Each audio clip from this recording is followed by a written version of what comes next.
Kollywood star hero Vishal మనందరికీ సుపరిచితమే. ఆయన సినిమాలు తెలుగు బాక్స్ ఆఫీస్ వద్ద మంచి విజయాలు సాధించాయి. తెలుగు రాష్ట్రాల్లోనూ ఆయనకు అభిమానులున్నారు. అయితే హీరో విశాల్ మరోసారి తీవ్ర అస్వస్థతకు గురయ్యారు.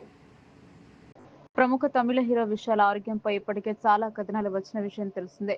గత కొన్నేళ్లుగా ఆయన షూటింగ్స్ కు దూరంగా ఉంటున్నారు. ఎప్పుడు ఫిట్ గా ఉండే విశాల్ ఈ మధ్య సన్నగా పీలాగా మారిపోయి వణుకుతూ కనిపించారు.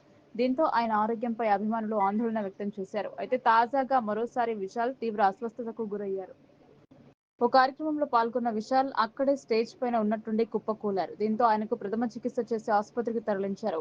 ప్రస్తుతం ఆయన ఆరోగ్యం నిలకడగానే ఉన్నట్లు సమాచారం. తమిళనాడులోని విల్లుపురంలో కువాకం కుతాండవర్ దేవాలయ ఉత్సవం సందర్భంగా తిరునంగవేల అలకి పోటీ నిర్వహించారు. ఈ కార్యక్రమానికి కోలీవుడ్ స్టార్ హీరో విశాల్ ముఖ్య అతిథిగా హాజరయ్యారు. అయితే స్టేజ్ ఎక్కిన కొద్దిసేపటికి ఆయన స్పృహ తప్పి కింద పడిపోయారు.